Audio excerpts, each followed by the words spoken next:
Hello everyone. In this video we are going to study computer memory. Okay, and there are various types of computer memory and various types of storage devices which we use in computer. Let us start with what is exactly computer memory. Computer memory is just a process which is used to acquire, store and retain information as well as retrieve the information whenever required. Okay. So in our life, we have human memory. Our computers are also having memory, but there are majorly two different types of memory of which computer has: primary memory and secondary memory. Primary memory is also called as the when we just say memory, then we mean primary memory of the computer. Okay, and then we have different various secondary storage devices. Okay, which we use most of the times in our life for maintaining the records and whatever data information we have. Let's get started.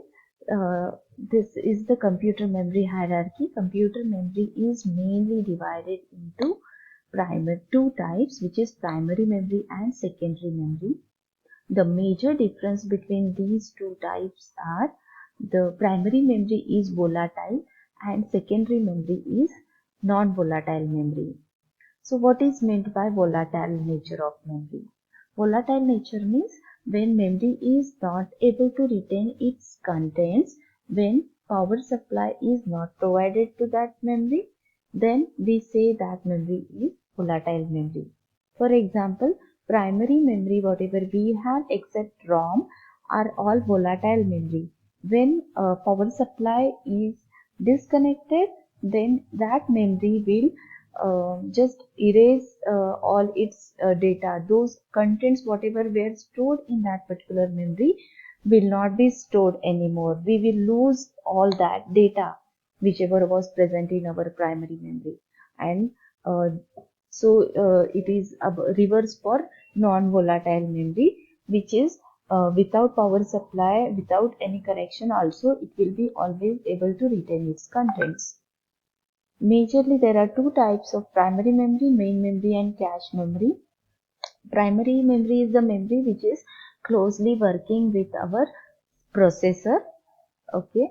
So, the main two differences between primary and secondary is volatile nature of primary memory and non-volatile nature of secondary memory. Second difference is speed. Okay. Access speed of primary memory is much more than secondary memory.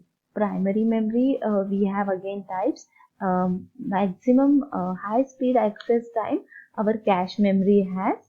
Okay, here in this diagram you can see cache memory and SRAM are grouped in one type because static RAM we use most of the time as cache memory.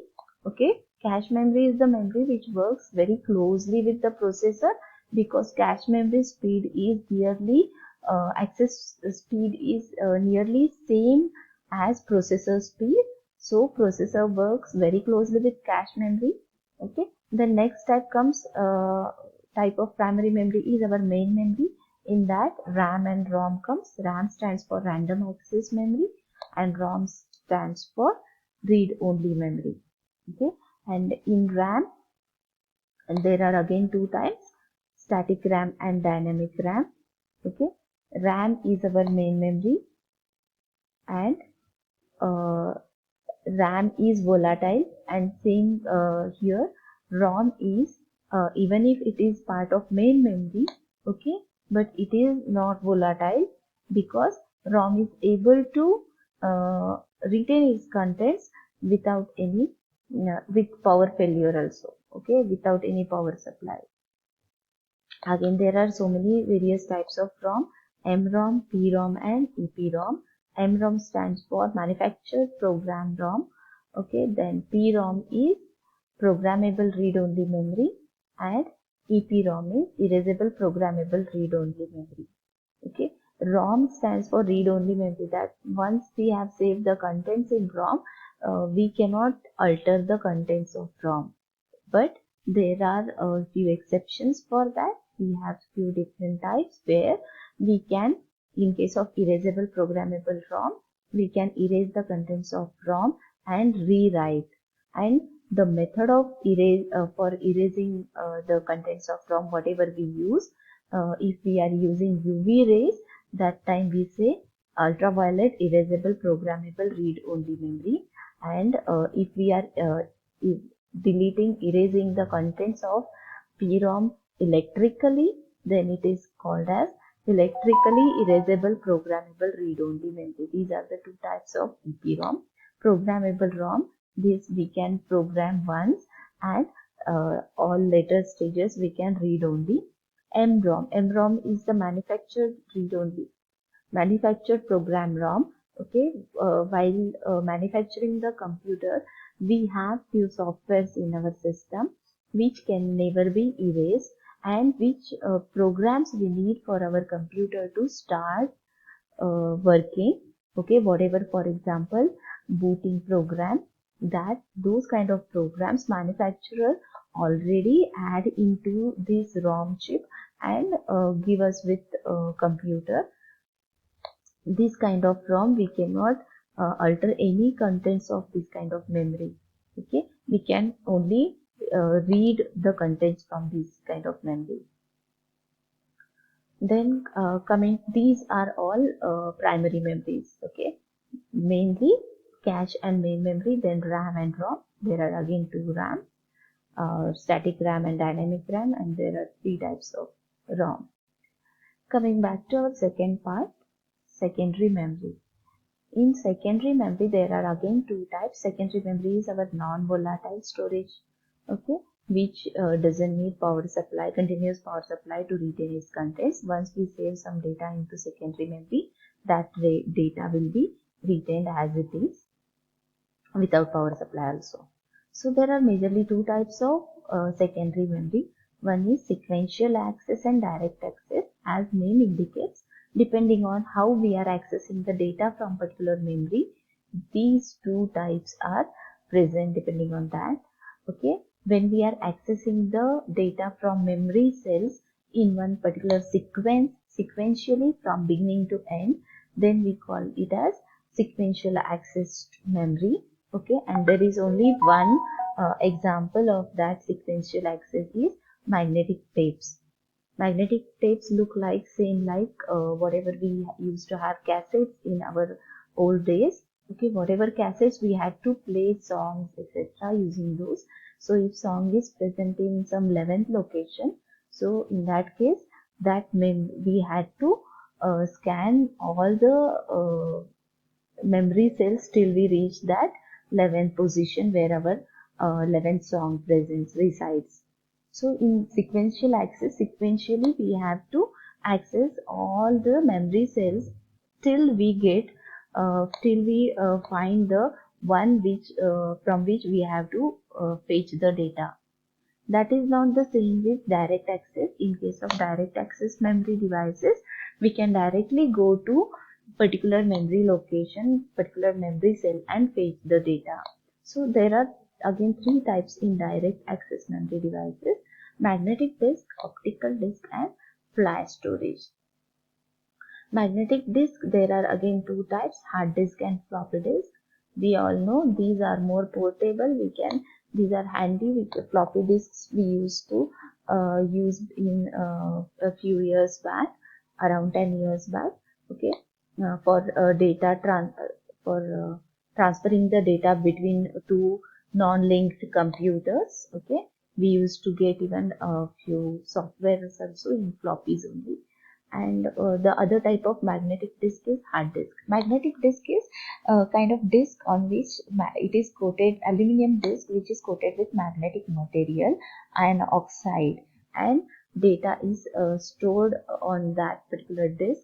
That disk, every disk has number of tracks, and every track is divided into number of sectors, and sector wise data will be stored in case of magnetic disks. Hard disk is one type of magnetic disk. There are again three types of hard disk: Winchester disk, zip disk and disk pack. Zip disk is a single disk where data is stored. disk pack and Winchester disk can have multiple disks. Okay, Winchester disk name came from the Winchester rifle, 30-30 Winchester rifle, because uh, Winchester disk used to have only two disks. Each disk capacity was 30 MB. So it is named after that 30-30 Winchester rifle, because this Winchester disc also used to have only two discs into it.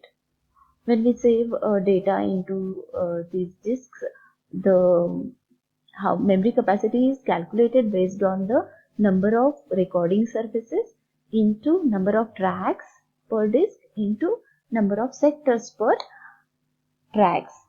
So that is all about hard disk. Okay, then let's come the second type of direct access secondary memory, which is optical disk. Optical disk, there are different types, four types you can see here: CD-ROM, CDR, CDRW, and DVD. Okay, CDR we can only read from such CD. CD stands for compact disk. Okay, and a CD-ROM compact disk, read-only memory. Okay, and such disks we get, those are for used for distribution purposes, software distributions, etc. Okay, CD read write only we will be able to write into such type of optical disk. Optical disk and DVD is also one type of optical disk which is having much more higher capacity than CDs.